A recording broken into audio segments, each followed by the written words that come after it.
Terima kasih Anda masih menyaksikan program Berita Jawa Timur bersama saya Imam Fawaid. Bagi Anda yang baru saja bergabung, berikut 3 berita utama kami di antaranya. Pasutri meninggal usai motornya menabrak minibus di Jombang.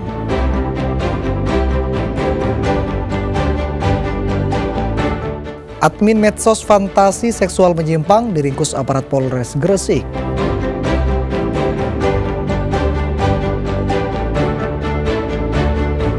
Unik dan lezatnya nasi bakar telur kepiting di Surabaya.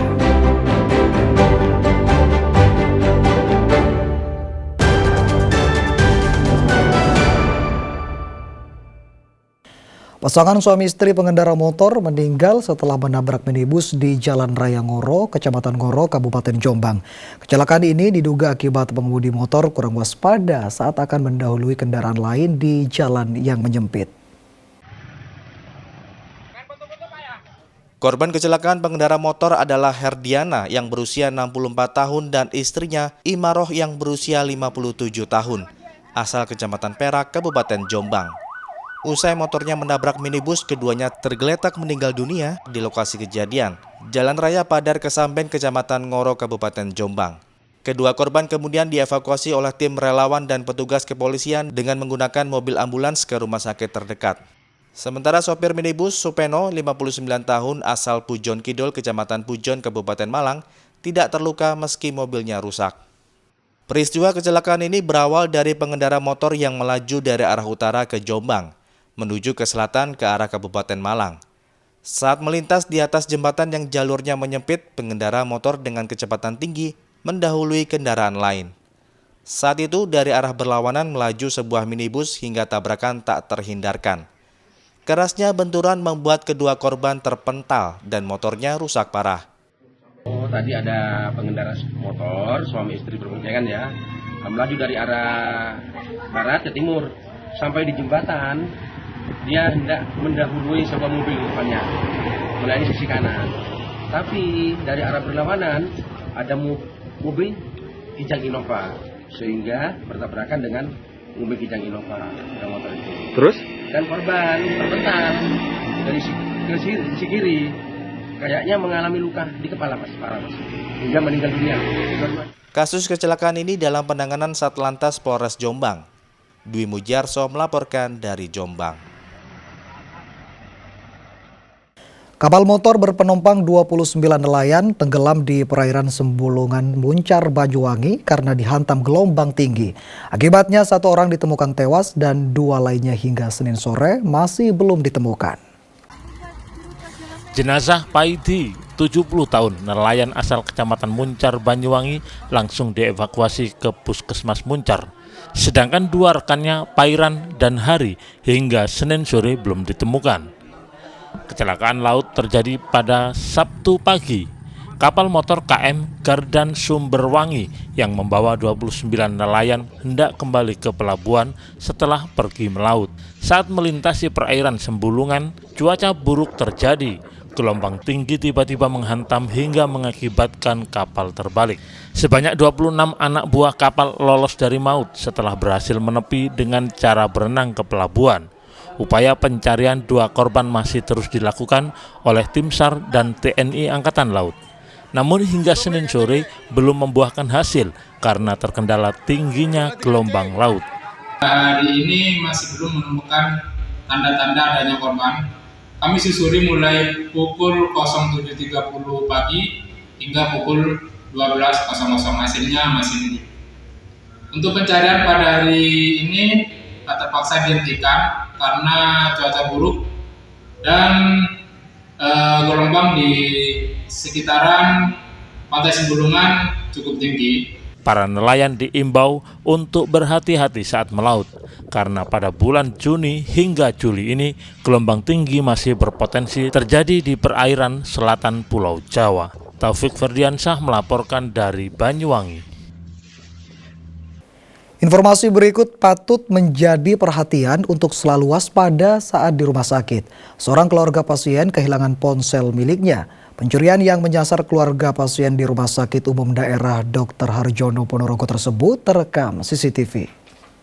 Seorang pria bertopi memakai kaos hitam lengan panjang berjalan pelan lalu menghampiri keluarga pasien yang tengah tertidur lelap di lantai. Setelah dirasakan aman, pelaku mengambil handphone milik keluarga pasien yang diletakkan di sampingnya. Tidak hanya satu, pelaku juga mengambil ponsel milik keluarga pasien lainnya. Sesaat kemudian pelaku kabur. Aksi ini terekam kamera CCTV yang dipasang di ruang Asoka, gedung perawatan paru Rumah Sakit Dr. Harjono Ponorogo pada hari Minggu, 25 Mei 2025 sekitar pukul 5 pagi. Menurut Humas RSUD Dr. Harjono Ponorogo, aksi pencurian ini sebenarnya sudah diantisipasi dan sudah tidak pernah terjadi. Namun minggu kemarin aksi pencurian kembali terjadi. Yang kehilangan melaporkan ke Sapam itu jam 4.50. Kemudian langsung ditindaklanjuti oleh pihak Sapam, koordinasi dengan pihak lain. Kita lihat dari rekaman CCTV ternyata memang ada aksi pencurian di jam tersebut. Kasus pencurian ini sudah dilaporkan ke polisi, menghindari hal serupa terulang. Pihak rumah sakit mengimbau agar keluarga pasien tetap waspada dan jangan teledor menaruh barang berharga. Dirgo Suyono melaporkan dari Ponorogo. Salah satu admin grup media sosial yang melakukan fantasi seksual menyimpang ditangkap Satreskrim Polres Gresik. Pelaku melanggar norma dan hukum karena diduga aktif merekrut anggota inses di grup medsosnya. IDG pria berusia 44 tahun warga Denpasar, Bali, admin grup Facebook yang meresahkan karena memuat konten menyimpang terkait hubungan seksual sedara diringkus Polres Gresik. Pelaku ditangkap di Bandara Internasional Juanda setelah diburu polisi hingga ke Bali. Pelaku sempat mengganti nama grupnya lantaran menjadi sorotan publik. Namun polisi berhasil melacak dan meringkus pelaku dengan mengerahkan tim siber. Grup media sosial tersebut meresahkan masyarakat karena melanggar hukum serta norma karena diduga melibatkan perilaku seks menyimpang, inses, atau yang masih berhubungan darah. Melakukan serangkaian penyelidikan dan hari ini kami amankan pelaku yang berada di Bali yang selaku admin grup Cinta Sedara. Ada berapa dia amankan? Sejauh ini masih satu. Ini masih kami kembangkan karena terkait dengan grup ini juga ada kaitannya dengan yang ditangani oleh Direktorat Siber Mabes Polri. Identitasnya? Terkait identitasnya tersangka IDG warga Bali. Nanti kurang lebihnya ini kan masih kami lakukan pengembangan pendalaman terkait motif. Ini masih proses pemeriksaan, jadi kami mohon waktu terkait dengan hal-hal lainnya nanti kami update setelah kami lakukan pendalaman dan pengembangan. Polisi akan terus menelusuri jaringan serupa serta mengimbau masyarakat untuk melaporkan segala bentuk aktivitas digital yang mencurigakan, terutama yang mengandung unsur penyimpangan seksual dan merusak tatanan sosial. Muhammad Kodi melaporkan dari Gresik. Guna mencegah penyebaran penyakit hewan ternak saat Idul Adha, petugas Dinas Ketahanan Pangan dan Pertanian memeriksa kesehatan hewan kurban serentak di seluruh kota Surabaya. Hewan kurban yang sehat dan lolos pemeriksaan diberi tanda berupa stiker. Pemeriksaan hewan kurban di seluruh tempat penjualan hewan kurban di Surabaya dilakukan oleh Dinas Ketahanan Pangan dan Pertanian Kota Surabaya melalui bidang peternakan. Salah satunya tempat penjualan hewan kurban di kawasan Jalan Ketintang. Dokter hewan dari DKPP Kota Surabaya menyisir dan memeriksa satu persatu hewan ternak sapi dan kambing, memastikan usia hewan yang dijual untuk kurban sesuai umur dan layak sesuai syariat agama, serta memastikan kondisi mulut ternak sehat, tidak berlendir dan tidak luka untuk memastikan tidak mengidap penyakit mulut dan kuku. Hewan kurban yang sehat dan lolos pemeriksaan diberi tanda stiker dan surat keterangan sehat. Kita periksa kesehatannya hewan ternak khusus untuk kurban, baik sapi maupun kambing. Kita periksa jangan sampai ada yang terkena PMK maupun LSD, bahkan jangan sampai kena antraks. Jadi kita ini pemeriksaan ini untuk mencegah terjadinya penyakit di Kota Surabaya. Pemeriksaan hewan kurban ini disambut baik pedagang. Itu memberikan kenyamanan sendiri bagi pembeli atau pelanggan, dan itulah yang menjadi dasar kuat kami kenapa kita walaupun berat prosesnya tetap kita jalani agar masyarakat merasakan bahwa jualan kita, hewan kurban kita adalah hewan yang memang resmi, sah, sehat. Pemeriksaan hewan kurban di Surabaya dilakukan serentak di 31 kecamatan dan 154 kelurahan. Pada hari pertama pemeriksaan hewan kurban, belum ditemukan adanya hewan kurban yang sakit. Pemeriksaan ini dilakukan hingga 4 Juni 2025 untuk mencegah adanya penyakit PMK, LSD, dan antraks di Surabaya. Wahyu Pratama melaporkan dari Surabaya. Puluhan mobil berhias bunga Minggu siang pawai berkeliling Jalan Protokol Surabaya. Bertema cerita dongeng rakyat, peserta juga berpakaian unik melakukan parade hingga memukau pengunjung dan jadi hiburan tersendiri bagi warga.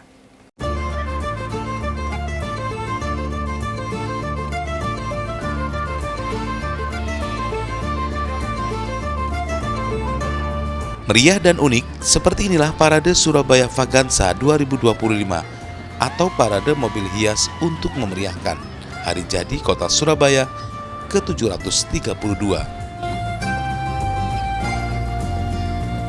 Sebanyak 43 tim peserta ambil bagian dalam parade mobil hias ini, mulai dari perangkat daerah, pelajar, mahasiswa, komunitas, seniman, perusahaan BUMN dan BUMD, serta TNI. Selain mobil berhias aneka bunga, peserta juga diwajibkan berpakaian sesuai tema yang diusung, yakni The Magical of Folktale atau cerita dongeng rakyat dari dalam maupun luar negeri. Di antaranya cerita Sawung Galing, Jaka Tarub, dan Cinderella. Sehingga parade ini memukau animo warga.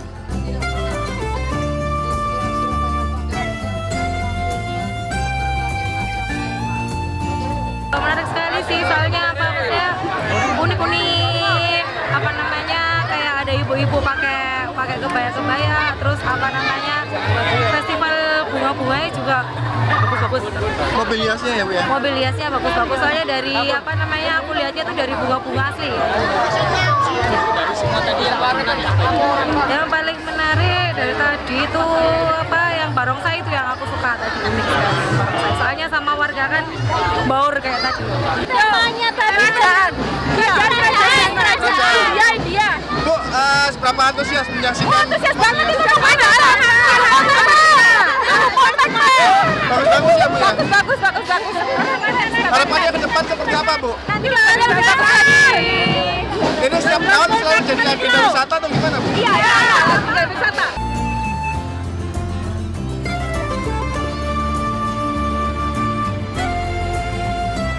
Parade Surabaya Vagansa 2025 kali ini sengaja mengusung tema cerita dongeng untuk melestarikan budaya yang ada. Wali Kota Surabaya juga berencana mendaftarkan Parade Surabaya Vagansa ini ke kalender event nasional. Pada waktu Hari Jadi Kota Surabaya, mereka semuanya ikut bergerak. Inilah yang maknanya adalah bagaimana kita tetap guyup rukun, tetap saling menjadi satu kesatuan besar, keluarga besar, sehingga ini memberikan semangat kepada saya. Dengan semangat Hari Jadi Kota Surabaya, dengan semangat Vagansa ini, ketika kita guyup rukun dan saling membantu gotong royong, maka saya yakin pembangunan di Surabaya akan jauh lebih baik daripada hari ini, tolong-menolong lebih baik, sehingga kemiskinan, stunting, dan lainnya bisa turun. Dengan semangat apa? Seperti yang ditunjukkan pada sore hari ini. Parade Surabaya Vagansa menjadi agenda wisata tahunan di Surabaya setiap bulan Mei untuk memeriahkan Hari Jadi Kota Surabaya yang pada tahun ini memasuki 732 tahun. Parade Surabaya Vagansa 2025 selain menampilkan parade mobil hias, dalam pawai kali ini peserta juga menyuguhkan atraksi drum band dari TNI dan Sekolah Taruna. Parade mobil hias yang digelar ini menyusuri jalanan pusat kota Surabaya, mulai dari Jalan Pahlawan hingga di Jalan Gubernur Suryo. Wahyu Pratama melaporkan dari Surabaya.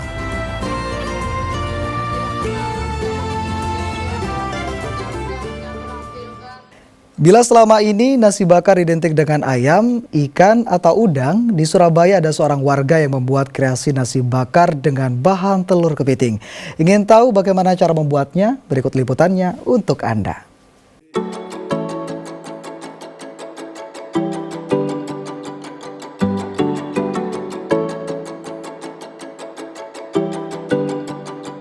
Sebuah rumah di kawasan Manuan Wasoro, Surabaya menjadi saksi bisu kreativitas tak biasa seorang warga bersama istrinya dalam mengolah nasi bakar.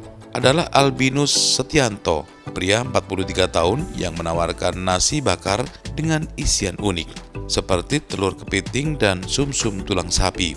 Tak hanya unik, lezatannya juga menarik hati pelanggan hingga luar kota.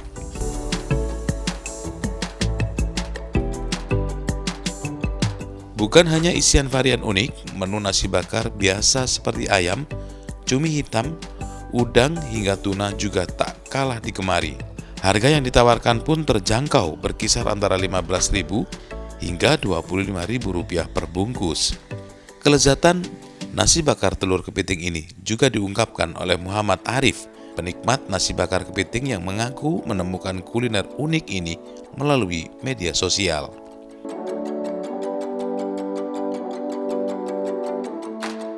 Ini makan apa Anda, Pak? Kepiting, telur kepiting. Nasi bakar telur kepiting ya. Gimana untuk rasanya sendiri? Mantap. Saya memang suka telur kepiting. Jadi untuk rasa mantap sekali. Emang sering beli di sini, Pak, langganan? Pertama saya tahu di IG, ada IG-nya sama Facebook-nya sama TikTok-nya. Terus yang kedua saya coba, ternyata memang mantap rasanya, enak sekali. Sementara itu Albinus Setianto, pemilik kedai nasi bakar telur kepiting Surabaya, mengatakan setiap hari bisa menjual hingga 25 bungkus nasi bakar. Bahkan untuk pesanan besar seperti acara kantor atau hajatan bisa menembus 300 bungkus. Tak heran jika usaha ini bisa menghasilkan omset jutaan rupiah per bulan. Ya ini sih karena memang banyak orang suka kepiting, terus ya memang untuk telurnya itu kan juga lumayan agak sulit gitu loh. Nah kebetulan dari situ saya punya ide untuk bikin nasi bakar telur kepiting gitu loh. Selain telur kepiting menunya apa lagi, Pak? Sebenarnya kalau yang standar sih ada ayam, ada udang, cumi, tuna. Tapi yang sekarang lagi favorit, lagi banyak yang disukai ini telur kepiting sama sumsum sapi.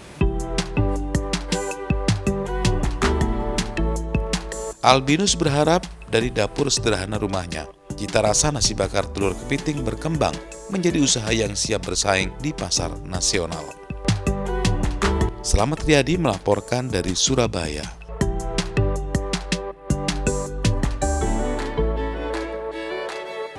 Informasi tadi sekaligus mengakhiri kebersamaan kita dalam program Berita Jawa Timur hari ini. Atas nama seluruh kru yang bertugas, saya Imam Fawaid mengucapkan terima kasih atas perhatian Anda, selamat beraktivitas dan sampai jumpa.